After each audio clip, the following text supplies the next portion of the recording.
Good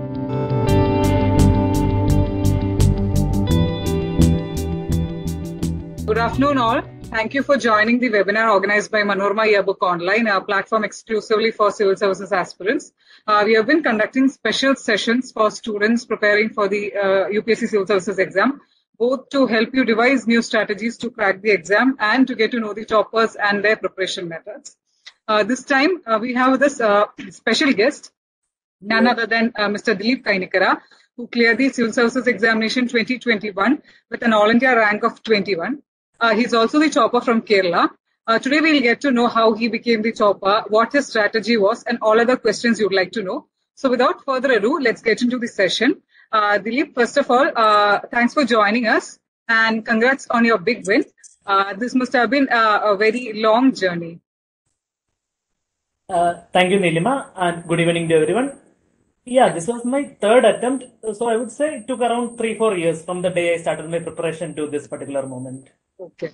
So from what we gather, you completed your undergraduate degree in electrical engineering from IIT Madras and joined Samsung Electronics in South Korea subsequently, where you worked for a while. In 2020, you qualified for the Indian Forest Service, and in 2021 for the Civil Services. Yes. That was in your third attempt, as you said. We understand you wish to join the administrative service now. So tell us, what made you change from a high-paying corporate job to the government sector? Also, you have a very strong academic record. You bagged the first rank in the Kerala Engineering Entrance in 2011 and 13th rank in the All India Entrance exam the same year. So why the civil services? So Nilima, civil services has been something that has been a dream of mine since childhood. But at the same time, I think in my childhood, it was more about the glamour of the job rather than any real passion for it. But later, when I was working in corporate, as you said, the salary was fine. Even the working standards and the standard of living was quite high. But eventually, I started feeling that it was not fitting in with my larger objective. Like I was solving technical problems rather well, but I wanted to shift to real world problems. I wanted to work in a job which was more of a public interface and where my career can be of more direct service to the masses. And that's when I started exploring alternate careers, and eventually I zeroed in on civil service because it provides plenty of avenues in diverse positions to achieve my objectives. Okay. So everybody who has cleared the UPSC exam may have followed a particular strategy, right? So could you tell us about your strategy in general? We have a lot of specific questions coming, but in general, what was your preparation like? So in general, I mean, it's not just me. Every UPSC aspirant would have a timeline of 1 year, I guess. For example, if we are starting now, the next prelims will be in June 2023, which is nearly 1 year. So in my 1 year, I mean, in my very first attempt, first of all, I zeroed in on mathematics as my optional. So I would say choosing an optional which goes along well with your aptitude and interest is very pivotal. I had an engineering background, and as you said, I have a background in engineering entrance exams where I did rather well. So all that, along with my interest in mathematics, made me choose that. So once we choose an optional, it's about setting specific targets. Like we have this grand dream of reaching IAS one day, but that alone won't take us there. So we'll have to break down that dream into manageable timelines and deadlines, and we'll have to follow that. For instance, I used to set weekly targets. In the broader picture, I had this aim of completing the maths syllabus once and revising it before prelims, and also completing the entire GS and current affairs syllabus and again revising it properly before prelims. So I divided that into weekly targets, and every week I would be like, okay, I would complete this particular module of mathematics. I would also cover current affairs from so and so days, and I will write a weekly test at the end of it. And after every week, I would revise my plan. I would see whether it's realistic or should I make some adaptations to it, and I would proceed accordingly from there. So that was my general preparation strategy. Okay. We understand note making is one of the most followed methods of revision, right? But there are also students who do not make notes. So what was the method you adopted? Or could you tell us a bit about the notes that you made? No, I have to confess that I am rather bad at note making, but at the same time, I do agree that it's one of the very crucial parts of preparation. I mean, students who make their notes, they have a strong advantage in the later stages, especially once we get very close to the prelims or very close to the mains exam. They can revise their own notes, and that provides them a definite edge.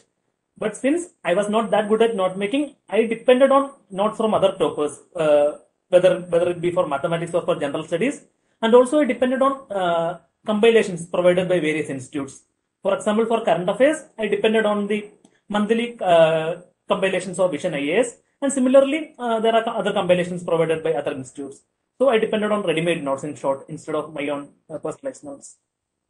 Okay, we have a specific question here.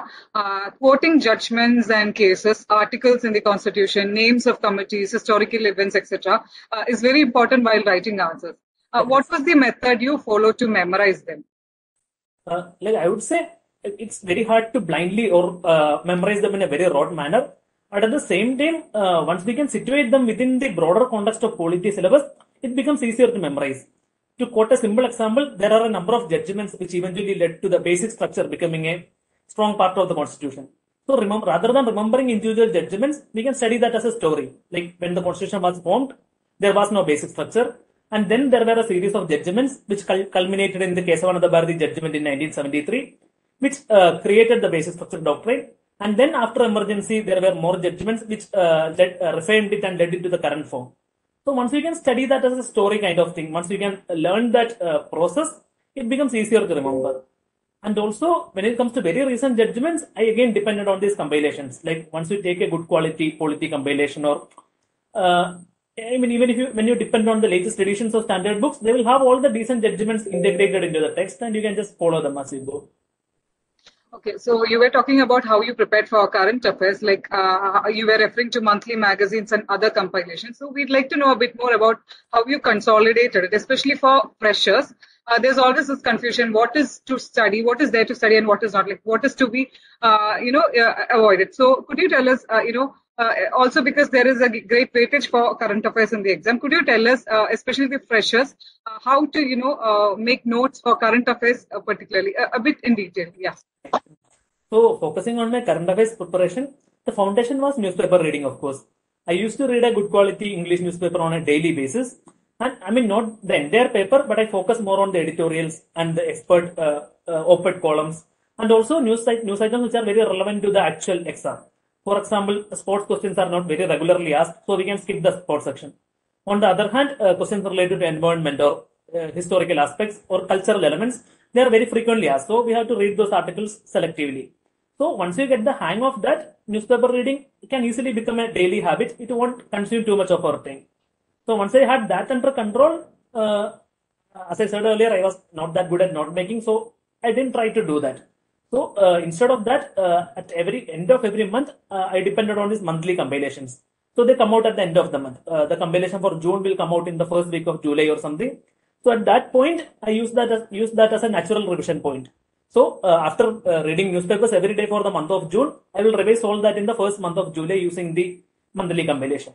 And towards the exam, like 2 or 3 weeks before the exam, I also look into the yearly compilations. I mean, many institutes. There's no point in naming a specific institute, but most of the institutes will publish these yearly compilations, which will include most of the current affairs topics which are relevant for that particular year. So I use those for the last minute revision. I mean, 2 or 3 weeks before the exam, I depended on these yearly compilations called PT 365. I mean, essentially the current affairs of the previous 365 days. Okay. We have a lot of questions from participants here. We'll move to this question. Coming to the science and technology part in the syllabus, now how did you prepare? Since you come from an engineering background, we assume it must have been easier. But did you just narrow down your sources to current affairs alone, or did you refer to anything else? Definitely. I mean, since I'm from an engineering background, science and technology was rather easy for me. At the same time, when I analyzed the question pattern, I realized that most of the questions, if not all, they are coming from the current affairs aspects of the syllabus. So I put special focus on revising the current affairs from the science and technology syllabus, and I specifically depended on this institute called RAVUS. RAVUS has this prelims compass, which actually involves both statics topics as well as the relevant current affairs events that have been coming out in the past year. So that was essentially the foundation of my science and technology preparation. I mostly prepared solely from current affairs, and that's what I would recommend to other aspirants to do too. Okay, there are questions from participants about your optional. Could you tell us about your optional, the choice that you made, and how you, proceeded with it? Okay, coming to my optional was mathematics. I chose that primarily because I was confident in it. I mean, whether it be in my engineering period or later when I was working at Samsung, I had a close association with mathematics, especially topics like statistics or the once went to the designing and such. So I have been in touch with it since my school days, right up to the day I resigned from work. So that comfort made me choose that optional. And from a general perspective, I would say that mathematics is what we can call a high risk, high return optional, because the syllabus is rather broad. It's not easy to cover, but at the same time, we have more consistency in the scoring pattern. Like when we take I wouldn't name other optionals, but some other optionals, there is a high variation. I mean, the same candidate who is scoring high marks in one particular year, they tend to come down to average marks in the next year. But in mathematics, if you are prepared well, if you have done your problem practice well, you can maintain that consistency from year to year. So that's a definite plus there. And coming to preparation, I mostly depended on notes from this particular institute called IMS, Institute of Mathematical Sciences, Delhi. And that's what almost everyone does. I mean, whether it be Kanish Kataria, who cleared earlier, or Prithvi Tej from before that, we all depended on IMS notes. And once we had covered the basics from that, we did our problem practice from a variety of sources. There is actually a comprehensive Google Drive, which is run by this institute called G20, and many of us depend on that. So the basic strategy is to cover the syllabus well and do maximum amount of problems, because when we look at the previous year questions, we can see that almost 100% of questions are actual problems rather than theoretical questions. So that's another thing I would advise. Okay. And now about the ethics paper. How did you prepare yourself for this paper? Were there many sources for acquainting yourself with case studies and the core concepts? Not really. In ethics paper, I focus more on practice rather than reading up a lot of theory. Because in my experience, the first part of ethics paper is something we can write from our heart. Not completely, but once we learn from a basic source. I depended on lexicon for ethics for this particular paper. But once you're familiar with the basic ethical terminology, we can use our own life experiences and essentially our own moral ethical compass to cover the first part. And the second part is more about case studies. So there, what I would advise is to stay within the confines of law as much as possible. Like essentially that part tries to test you, how you would behave as a civil service officer. It tries to put you in hypothetical situations and tries to judge your ethical behavior. So as long as possible, try to be a good civil servant there. Like a good civil servant won't break the law unless it's extremely necessary. A good civil servant would identify the needs of all stakeholders and not just a few. So just try to put yourself in the shoes of a good civil servant. Identify the problem statement precisely. Identify all the stakeholders, not just a few, and try to create a solution which tries to keep everyone happy and satisfied as much as possible. So that's what I would advise in that regard. Okay. The ethics paper and GS papers in general are all very lengthy. So how important do you think it is to adhere to the word limit in this context? Adhering to the word limit is very important. I mean, time management is the one crucial constraint in this regard, I would say. For example, in GS papers, we know that to write a 10-mark question, we only get 7 minutes. And to write a 15-mark question, we only get 10.5 minutes. So completing the paper within that short period of time is a crucial skill that we have to acquire. But I would say it can be done with practice. For example, when I was writing my first mock test years ago, I was only able to complete 11 out of 20 questions in my first mock test. But from there, I was able to progress to a level where I can complete the questions comfortably with a small margin of 3-4 minutes. So that's something everyone can do. Rather than focusing on word limit, I focused on the number of pages. Like if you are writing 2 pages in a rather legible handwriting, you will be reaching the word limit naturally. So you don't have to worry more about word limit. Just focus on your time management and ensure that you have enough time left to complete the paper. Okay. We have a question related to prelims here. Like, what are the ways to enhance our skills related to solving MCQs? Yeah, that's something I would really like to touch upon. Because in prelims, we have 2 aspects. One, we have to improve our content. I mean, our knowledge, definitely. Because without that, we will not be able to clear prelims.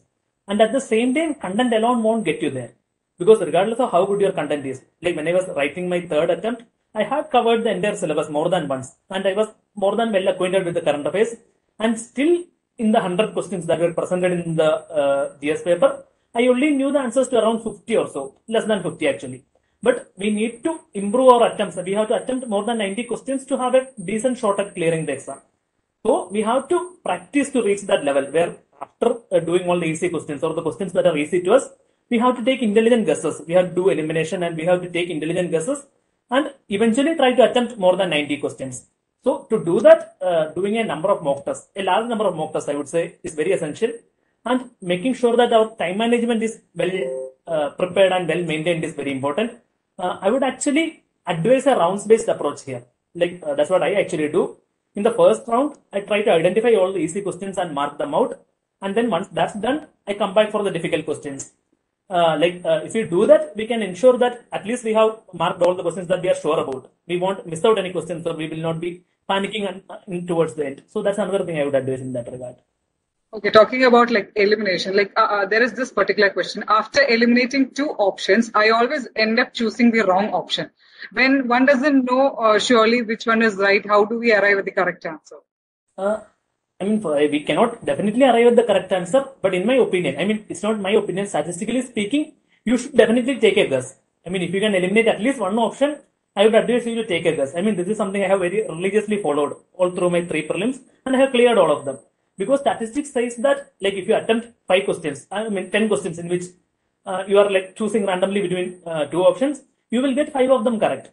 And on a bad day, even if you get only 3 of them correct, you are still getting positive marks out of those 10. Because 3 out of 10, you will still be getting positive marks on the whole. So statistics is on your side. So don't worry too much about it. Overthinking can often lead you to the wrong question, because the examiner plans options in such a way that overthinking leads you to the wrong option. So once you have eliminated it to 50-50 and you don't have any additional information, just take a random guess and move on. That's what I would suggest. Coming to the tail words in GS papers like critically analyze, evaluate, elucidate, etc. How different are they when it comes to writing the answers? For freshers to know, is it important at all to follow the tail words while writing answers? It's definitely important. You have to strictly and religiously follow the trail words, because the answers can be very different depending on the question word. For example, the answer that we write to discuss so and so thing, discuss Indian economy in the context of COVID-19, that has one specific answer. On the other hand, if the question is critically analyze Indian economy in the context of COVID-19, that has a different answer. In the case of discuss, we are not supposed to do much analysis. We just have to present the facts, and we have to just present it in a proper and legible manner. On the other hand, when the question is critically analyzed, we have to go deeper. We have to analyze the performance of the economy. We have to identify the pros and cons, and then we have to present our own opinion at the end of it. So these are very different approaches to the question. So what I would say is, provide an adequate amount of time to understand the demand of the question. There are multiple aspects there. One, as the person was saying, the question word is very important. And also within the question, there will be keywords, which will take you in the direction of the right answer. And also within the question, there will be sub-questions. In most of the questions, especially in the 15-mark questions, there will be multiple sub-questions. So make sure that you are addressing the entire demand. Make sure that you are not answering just one sub-question and filling up the entire answer. Before writing, plan accordingly. If there are 3 sub-questions, make a rough plan so that all those 3 sub-questions are answered within the word limit. And also plan your answer according to the particular keyword. As I said, if the keyword is critically analyzed, it expects you to look at the problem from both the sides, identify the pros and cons, and reach a proper conclusion. If the statement is just to elucidate or to enumerate the points, just follow the instructions. It's simple English, just follow the instructions, but make sure you are doing that. Okay. Generally, essays can fetch you good marks, right? So how did you practice writing essays? How did you get them evaluated while revising? I would say that the UPSC essays are actually getting rather trickier over the years. For example, in this particular year, usually the general practice was that one essay would be from a solid topic. You would understand the topic just by reading it, and the other essay used to be rather abstract and philosophical. But in 2021, both the essays were, the subjects were more or less abstract and philosophical. So UPSC is making the essay paper tougher, but we have to adapt to it. My point is that regardless of how abstract the essay topic is, once you do some amount of brainstorming, and given that you have adequate content, you will be able to attempt it decently. In essay preparation, again, as I was saying earlier, there are 2 sides to it. One is content generation, and second one is presentation. And my point is that we don't have to worry much about content generation, because we will be studying a lot of diverse topics during our GS preparation anyway. We will be studying history, we will be studying polity, science and current affairs. So all that will actually provide content for your essay. So don't worry too much about content generation. On the other hand, presentation is something we will have to work on.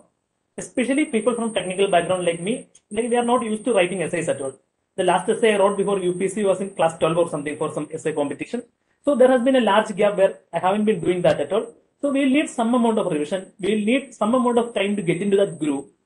So as a first step, I would recommend going through some topper copies. They are easily available online. So you can look at the essays of some toppers, especially those who have fetched really good marks in essay, like say Tina Dabi or some other toppers. So just look at their papers and you will see that there are some commonalities between all these papers. Like they have good grasp over language. Also, they are presenting it in a very structured manner. Like whatever the topic be, they are identifying some 10 or 11 dimensions of that particular topic. For example, if the question is about India's growth in 21st century, they will be analyzing that from the economic angle. They will be analyzing it from the social angle. They will be analyzing it from an international perspective. And they will be dividing all these different dimensions into separate paragraphs. And at the end of it, they will be providing a well-crafted conclusion to tie up the entire essay together.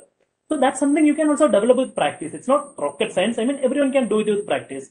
So identify the demand of the essay, identify how to generate these points, and then improve your language a bit. Again, you have like at least 1 year before you.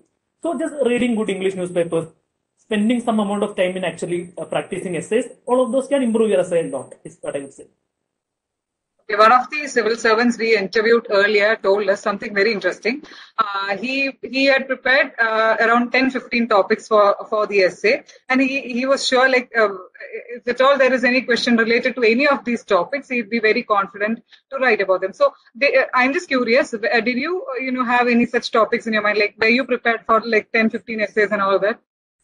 I didn't have ready-made essays as such, but there were some topics in which I am naturally fluent in. Like I had written essays earlier on topics like gender empowerment or technology in administration. So there are these cliche topics that keep repeating in mock tests and in which we keep practicing. So if one of those topics turned up, I would have been able to write a good essay.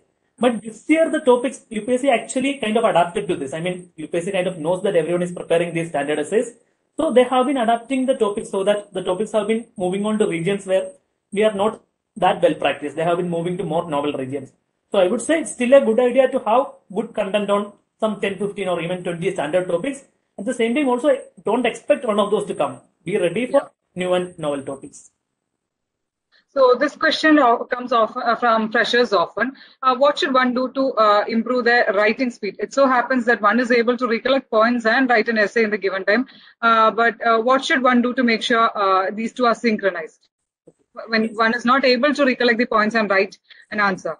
So in the essay paper as such, timing is not that big an issue because we only have to write 2 essays. The number of pages is actually much lower than that of a GS paper. So we don't have to worry much about time management. We can actually take some time to arrange our thoughts. We can write a rough draft. Not a draft, but we can roughly collect the points on a rough sheet before writing. So time management is not that big of an issue in the essay paper. But when it comes to GS, that's actually a skill we have to develop because in fact, as you pointed out, we do not have enough time to think. If you look at the averages, we have to complete a 10-mark question in 7 minutes. To write one side of a paper, we only have 3.5 minutes. So we have to develop that skill of thinking as we are writing or generating points as we are writing. So one thing we need is confidence. Like once we have adequate practice, eventually, I have reached this point. Almost all the toppers and almost all the experienced aspirants have reached this point where eventually you become confident that whatever be the question, you can write 2 pages on it. So once we reach that confidence, this fear goes away. And so when we see the question, we take a few seconds to analyze the demand of the question, as I was saying earlier, and then we just start writing. And alongside writing, we recollect more points and we try to present them in as structured a way as possible. So this is a skill that comes naturally. So as beginners, even I had this apprehension, like whether I would be able to meet this particular demand, but eventually I was able to do it. I was completely new to it and still I was able to do it. So what I would say to the new aspirants is don't worry too much about it. This is something that comes naturally with practice. So keep improving your content and keep practicing and eventually you will become an expert at it. Eventually it will come as second nature to you. Don't worry too much about it. Okay, we have a question from one of the participants here. I am struggling to choose my optionals. Could you tell me a solution to decide what I should choose? I would say there are 2 elements to this. Like one is you should definitely have an interest in that particular topic. Sometimes it so happens that some optionals become overhyped. Like for example, the rank 1 or rank 2 will be from a particular optional and they would have scored like extremely high marks. So people get naturally attracted to that. But that can often be a trap because, for example, this year the topper is on history, but history is a subject which which I find very difficult. So if I get attracted to this hype and choose history, maybe I would have performed much worse than my actual performance with mathematics. So what I would say is don't get drawn into this hype. First, make a short list of subjects in which you have adequate interest, which you can actually sustain hours of studying at a degree level. So once you make that short list, then gather information on those particular subjects. I would say read the toppers blogs, go through the actual syllabus of UPSC, and also go through topper copies. For most of the optionals, we'll get topper copies available online. So after doing that, also analyze your own aptitude because just interest won't do. Like for example, I'm very interested in Malayalam literature, but I'm not that good of a writer in Malayalam. My writing speed is not that good. I'm not that used to it. So my aptitude was not suited to Malayalam literature, even as I was very interested in it. So make sure your interest is also balanced by some amount of aptitude. You can improve it to an extent with hard work, but still having a basic aptitude, having a basic awareness of the subject takes you a long pathway. So interest, aptitude, and the last part is, again, look at the performance of the optionals. There are some optionals which have been consistently badly performing over the years. So maybe they won't be a good choice, regardless of how interested you are. So these are the three elements that I would say you should focus on. Okay, so next question is, appearing for mock tests is crucial before the exam, isn't it? How many such tests did you attend before the real exam, and did it actually improve your confidence or bring it down? So what I would say is stick to one particular test series. We only have a limited amount of time between prelims and mains. We only have around 3 or 4 months. And within that time, we have to revise our optional ones. We have to revise the current affairs topics once. We have to revise the basic standard books once. And on top of all that, we have to also focus on answer writing. So if you join multiple test series, that will take up too much of our time. And that would eat into the time in which you can develop content.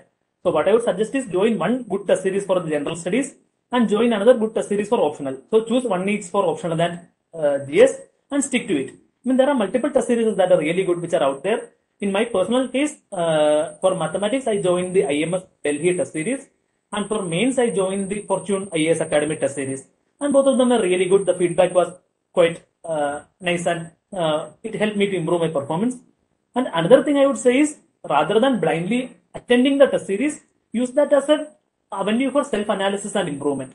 Like after every test, you will get feedback from the mentor on the particular various aspects.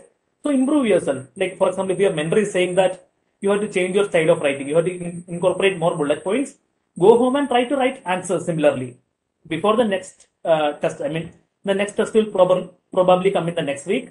So in between, in the 1 week you have got, try to change your answer writing style as much as possible to incorporate that suggestion. So self-improvement in association with one good test series would be sufficient, is what I would say. As we know, this was your third attempt. What do you think are the mistakes you made in your first 2 attempts? In my first attempt, I would say I was very badly, very underprepared. Like I had grand dreams about joining IAS, but my preparation was not adequate to match up to those. Particularly, I was very hell-bent on clearing prelims, so that affected my mathematics preparation a lot. I was mostly preparing only GS till prelims, and after prelims, the 3 or 4 months that I had was not adequate enough to cover mathematics in a proper enough manner. So that was the fundamental flaw with my first attempt, and I didn't clear the mains round in that year. In the second year, I would say content-wise I was okay. I had prepared mathematics and revised it once, and I had also studied and revised GS topics. That year it was more about execution of this content. Like my prelims went really well, but in my main stage, time management became an issue. Because while I was comfortable with the theoretical aspects, I was not managing the time well. Especially in the maths paper, time management becomes very crucial. Because if you do not complete the maths paper, you'll go very far behind the toppers. Because in maths, you are competing with the rather well-prepared candidates who will be completing the paper no matter what. So time management was the big issue which I faced in my second attempt. And also my interview performance did not come up to the expected level. Like I had 170 marks, which is, average or just above average, but a good performance would be 190 or higher. So that also didn't come up to the mark. So these were the issues that I faced. So toppers often talk about smart work after clearing the exam. What exactly is the smart work to you? Smart work, what I think is that everyone will be working hard. Almost all the aspirants will be putting in the same amount of hours. We all have the same amount of time almost all the serious aspirants will be using most of it.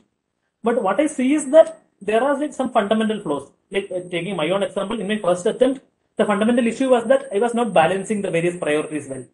Like I was focusing more on GS and I kind of neglected my optional completely. So similar issues can happen. There are some other students who focus entirely on content generation, but they will not be doing adequate prelims test series. So while they will be able to answer the easy questions, their logical elimination skills are not well developed to attempt the difficult ones.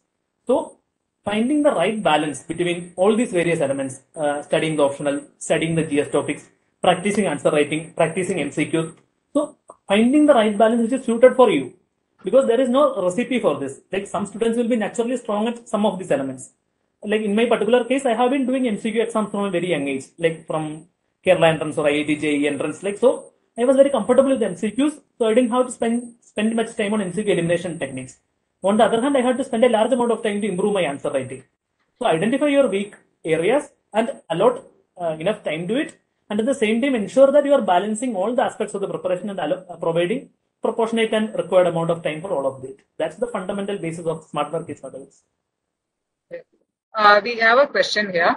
The word basic means different things to different people. What is the basic understanding actually in the context of this examination? UPSC mentions that it also tests the depth of understanding. How can it be both basic and depth of understanding at the same time? How deep should one go? Well, in my experience, UPSC does not go that deep in general studies. Like if you look at the previous year questions of general studies, a layman with adequate current affairs knowledge and subject knowledge in the level of class 12, whether it be history or polity or environment, all you need is subject knowledge at the level of class 12. And after that, it's more about covering the entire broad syllabus and presenting that subject knowledge in a really good manner. On the other hand, when it comes to optionals, it's the other way around. Because you have to go really deep into the topic. You have to study it at a degree level, or even at even some questions can actually be at a PG or higher level. So in optionals, you have to go really deep into the subject. But for other topics, you have to do a generalist approach. Know little bit of everything rather than going deep into any of those topics and wasting your time is what I would say. Okay. Coming to the personality test, how prepared were you for it? Did you form like interview groups or were you part of any of the groups? Also, you have no idea what question you'll be asked. So how prepared were you for the last lab? Yeah, in my last attempt, I was rather underprepared for my interview and that actually affected my performance. So this year, I actually did put in a decent amount of time in my interview preparation. And that actually helped me because I got 201 marks, which is one of the highest marks. And that has helped me a lot in propelling my rank to 21. So what I specifically did is first, I took some one-on-one sessions with some experienced mentors. To name one or two, it would be Shina sir from iLearn Academy and Han sir from KSG classes. So I took one-on-one sessions with them and they provided me a basic fundamental understanding of how exactly I should present myself. So regardless of how well our content is, at that point, our content will be pretty strong because we are fresh from writing the mains exam. So we know the syllabus well, we are well updated with current affairs. But presentation does play a big role in interview. So, maintaining the correct posture, answering the questions in the correct tone, even the general appearance. So, there are a number of things that experienced mentors can tell us. And what I would say is, approach them and be open to their suggestions.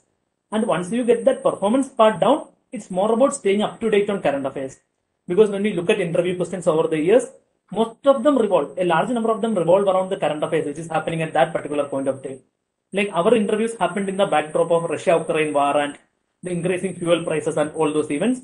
So all those topics featured prominently in the interview transcripts in our particular year, which happened like 2-3 months ago. So be very strongly updated on current affairs. Make sure you are speaking in an even tone. Make sure your appearance is proper. Your dressing style is proper. Again, you will be getting good guidance for free in fact. You will be getting good guidance from all the good institutes. So utilize all that. And thirdly, you should form a peer group of 3-4 students who are attending the interviews so that you can discuss among them. Discuss among yourself and create an environment where you are comfortable discussing any topic. Because at the end of the day, in my opinion, personality test is just a discussion. They are not trying to ask you complicated questions or trap you in anything. It's essentially a half-hour discussion to analyze your personality. So once you are already familiar with that particular format of the interview, that will take you a long way. So these are some of my suggestions in that regard. Do you remember any of the questions you faced in your personality test? If you have, if you do, could you share with us a few questions that you faced, and especially the ones you thought you answered well, bringing the result in your favor? Yeah, definitely. I mean, as most of you would know, the interview panel already has our resume with them. It's called detailed application form. So my interview, a significant number of questions revolved around that. Like as you know, I had worked in Samsung in an artificial intelligence capacity earlier, and I'm from IIT Madras. So 2-3 questions from there. In fact, the very first question that the chairman asked me is, why did I quit my rather well-paying job, and why did I come to civil services? And there were a few follow-up questions on that, which I was able to answer well because that was something I was very clear on right from the point I resigned from the job. And another question was on recent technological developments, which I think was asked mostly because of my engineering background. But I was rather well prepared on that. I knew about various ways in which we can apply artificial intelligence in various elements of administration. And similarly, the various developments that were happening in various IITs in contemporary times. So I was able to answer that well too. And thirdly, there were a number of questions about Kerala state assets. And that again is something that was expected because the background of candidate is often analyzed in a deep manner in the interviews. And also I had prepared on the basic events and happenings that were happening in Kerala in the contemporary years. So my particular question was about Kerala floods, the causes and how we can prevent the recurrence of that in the coming years. So again, that was something I had prepared well. I knew the causes well. And while I had not prepared on the future trajectory, I was able to use my engineering expertise to, not expertise, my engineering experience to provide some practical suggestions, which was appreciated by the panel. So these are some of the others. What do you think is the UPSC seeking in its aspirants? One of the, somebody we interviewed earlier, he was chairman of the UPSC board, told us that they were seeking, they were actually searching if the candidate is suitable for the post. So how do you define the suitability? What do you think they're seeking in general? What I would say is in prelims and mains, don't worry about what they are seeking. Just study the syllabus, stick to it, and you will clear those exams. Like for example, in the optional paper, it doesn't matter what they are seeking. Like once you know the optional well, you can score in that. And in the GS paper, like if you know history and geography well, you can score well in GS1 and so on. So don't worry about what they are seeking till the interview stage. But at the interview stage, I think it's kind of important because in my opinion, they are looking for candidates who can perform well in civil services. So make sure that, we all know our own backgrounds, right? So whatever be there in our DAF, try to think along the lines of how that particular thing will be useful in our future career. For example, I was asked questions about how my engineering background can be used in administration. And another question about whether AI, which is the field I have been working on, whether that has any practical applications in district administration. So try to think along those lines. Like all of us will have a basic idea of what a civil servant is supposed to do, especially what an IAS officer or IPS officer is supposed to do. If you're not clear on that, read up a bit on that. Read up on what the actual job profile is and try to think along the lines of how your resume and your hobbies and all your work experience and educational experience till now, try to analyze how that can be useful in the future life as a civil servant and prepare accordingly. Okay, we have a lot of questions about your preparation, the time and everything. So one is this, how was your day planned? How many hours did you spend on each subject? We have a lot of questions on this. As I said earlier, I didn't have a specific day plan. There were some things that I used to do every day. For example, in that 1 year before prelims, I had committed to reading the newspaper every day. Like whatever happens in the morning, that will be the first thing I will do. I will finish reading the newspaper. And between prelims and mains, I was committed to writing good answers and also doing maths problem practice every day. So I had dedicated specific time slots for mathematics problem practice and also for improving my answer writing. Because these were two things which had gone somewhat wrong in my previous attempts and I desperately wanted to improve those in the current attempt. But other than these small sub-plans, I didn't set rigid daily targets for myself because that can be an unnecessary source of stress in my opinion. What I used to do, as I told earlier, is I used to set weekly deadlines, which is also the way corporate life works. So, I was kind of experienced with that. So, I used to set weekly targets. I used to appraise myself at the end of the week on Friday or something to see how the particular week went, how I can improve that in the coming week. So, I worked on a weekly basis rather than on a daily basis. So, I didn't have very rigid daily targets. So aspirants often get very doubtful about their journey midway, as in, the doubt of being on the right track or not, or whether the journey itself should be continued and all that. So did you have the same feeling at any point? Yeah, I mean, after my first attempt, I was very hopeful because I knew that I was very underprepared. I knew that I can do better. But after my second attempt, I had this apprehension because my content was okay. I mean, I had studied decently well in the 1 year before that, and still my performance did not come up to the mark. So at that point, I had this apprehension whether I'll be stagnating there, whether I'll be able to improve myself if I give one or more attempts. So at that point, what I did is, I mean, how I got out of that is I did some brutal self-evaluation. Like I looked at my previous answers. I looked at what went wrong in the various points in the main stage and in the interview stage. And I also took some feedback, both from my mentors as well as from my friends. I mean, I showed them my answer sheets. I gave them a rough idea of how my interview went. And eventually, I mean, it was not easy, but eventually I was able to identify the specific problems that I had. So, and once I had identified that, that actually gave me hope because these were not insurmountable problems. These were problems that could have been solved. I mean, which were feasible to be solved within the time period of 1 year that I had. So, once I had identified my flaws and I had created a plan to correct them, rectify them within the period of 1 year, that kind of gave me hope and helped me to get out of this stagnation. So coming, you were talking about your personality test experience. Were there any questions you had, whose answers you didn't know at all? Is it like okay to say, okay, I don't know the answer? Did you face any such question? Yeah, it's definitely okay to say I don't know. In fact, if you don't know the answer, I wouldn't recommend bluffing at all because these are subject experts who are like evaluating you. So if you don't know an answer, be frank about it. In fact, I was asked some question about one specific government scheme. I mean, I don't remember the name right now. I hadn't heard about it at all. So I was like, sir, I don't know about it. Like, and he was like, okay, we'll move on to another question. And that happens a lot in every interview. I mean, like almost every aspirant and every topper will tell you this. There will be some questions which you do not know. So be frank about it. Be polite about it. I mean, do not bluff at all.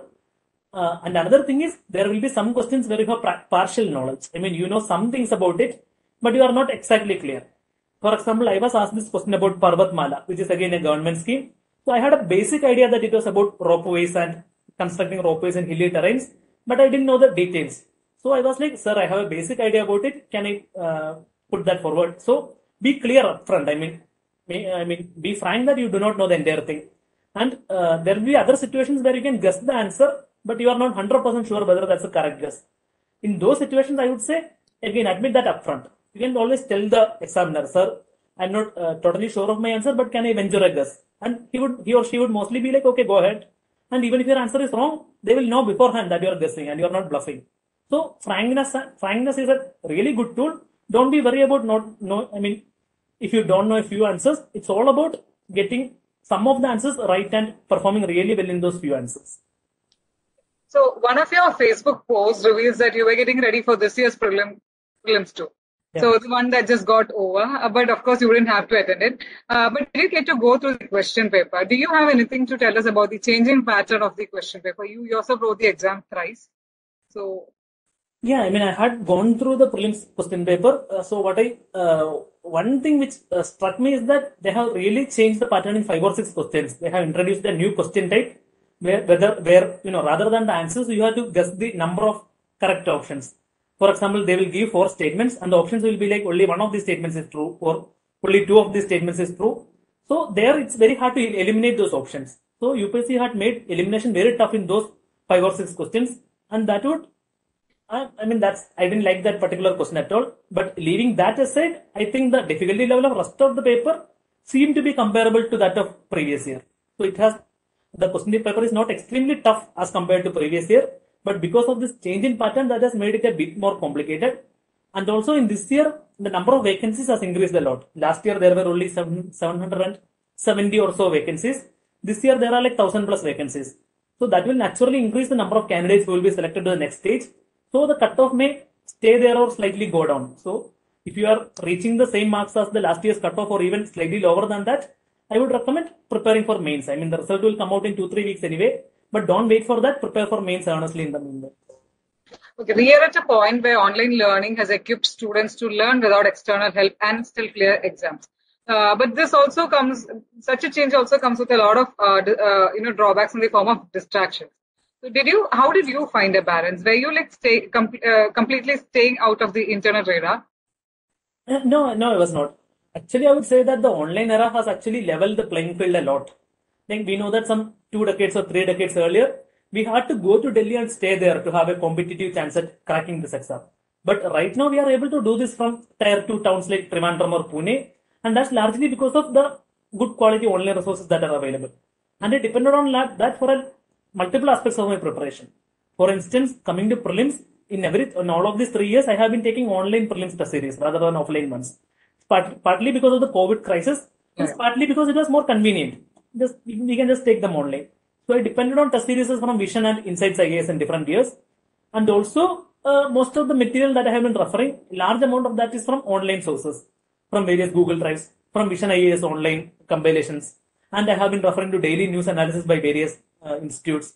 For mathematics, I have been referring to this Mathocrat YouTube channel, which again is a completely online resource.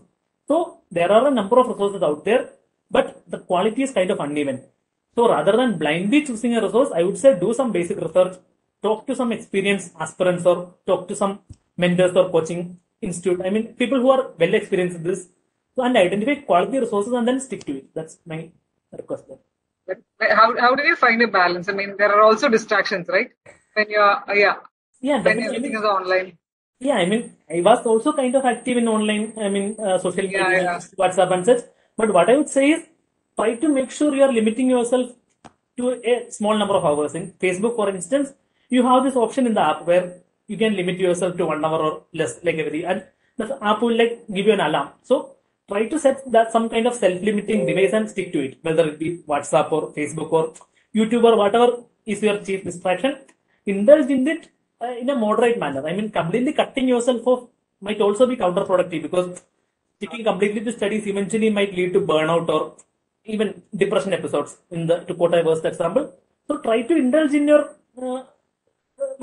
small pressures in a moderate manner, but make sure that your primary priority is to study and focus on that. We often hear from winners that social life is one of the sacrifices one has to make in this journey. How was it for you? The COVID crisis actually that came as a blessing in disguise. I mean, that's not a really good thing to say, but yeah, that my social life was very restricted in all these 3 years because of COVID crisis. And also I had a good peer group. So that kind of helped me to tide through this. So while I was kind of cut off from the larger society, within our small peer group, we were able to support each other, like have discussions. And even in stages like, where we were failing in main stage or failing in interview stage at various years, I had this group of friends who would support me and I would also support them when they were facing similar issues. So what I would recommend is identify a small peer group and keep them close, and that can help you a lot in tiding over this rather lonely UPSC journey. As you said, this was a journey of 3-4 years for you, right? Not a very short one. So often candidates involve themselves in some recreational activities so as to keep themselves calm. What was your way of finding calm? We heard you are interested in trekking and everything. So did you actually find time for such activities? No, I did not. I mean, I used to trek actively before starting this UPSC preparation, but during UPSC preparation, I had cut off myself almost completely from that. I read books. That's something I have tried to maintain even during the preparation, and also partly because that has been helpful indirectly. Because when you read non-fiction books like economics or history books, that indirectly aids in your preparation. So that's not a completely irrelevant hobby, but that also provides some amount of relaxation. And I have also been watching movies. I have been using social media in a moderate manner. So all this can kind of help you to take away that stress of continuous and persistent studies. So you did not actually have to give up on things you liked, right? Not like completely giving up. As I said earlier, I think completely giving up would kind of be underway. I mean, in short term, maybe you can sustain such a cycle where you're studying and doing nothing else. But in the long term, that will lead to burnout. I mean, even when I was working or when I was studying in IIT Madras earlier, we used to encounter these cases where students who push themselves too much, they can sustain that in the short term, but in the long term, they burn out and fail to reach their longer term objectives. So I would say, try to have a healthy work-life balance. I mean, tilt it more towards work, but do not completely neglect life is what I would say. Now that you're soon going to join the administrative service of the Government of India, let's ask you this. Is there any specific area in which you think you can make particular contribution? Please don't tell us you have not given it a thought. We know you have.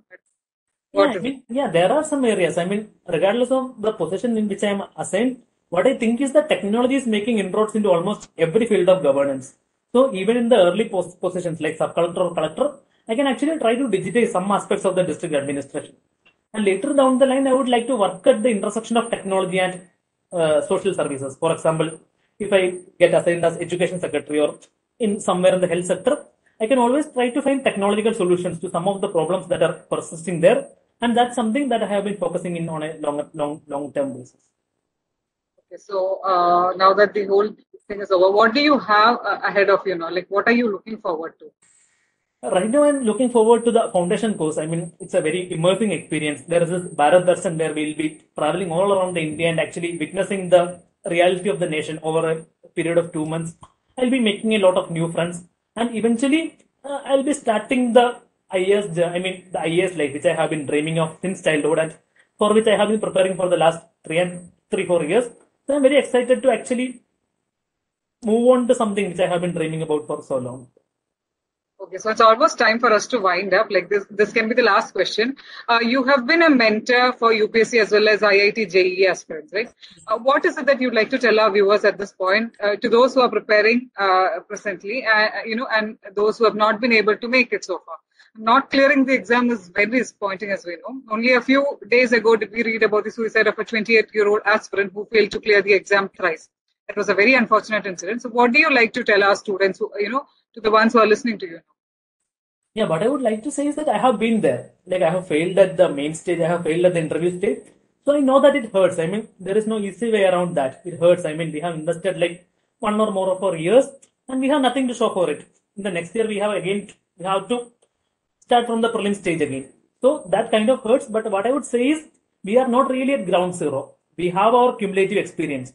Like I do not have much to show for my previous 2 attempts, but I can definitely say that it's a cumulative experience from those failed attempts that eventually helped me to reach 21st rank in this particular year. So do not be despondent. Identify that you are much more well prepared than students who are starting from scratch and try to make sure, as I said earlier, try to take this failure as an opportunity for self-improvement. We become despondent and we become dejected, particularly when we cannot identify what went wrong. Like when in my last attempt, if I had just given up, in the earlier stage, when I looked at the list, I was actually expecting to find my name there. If not in the top 100, at least somewhere along the list.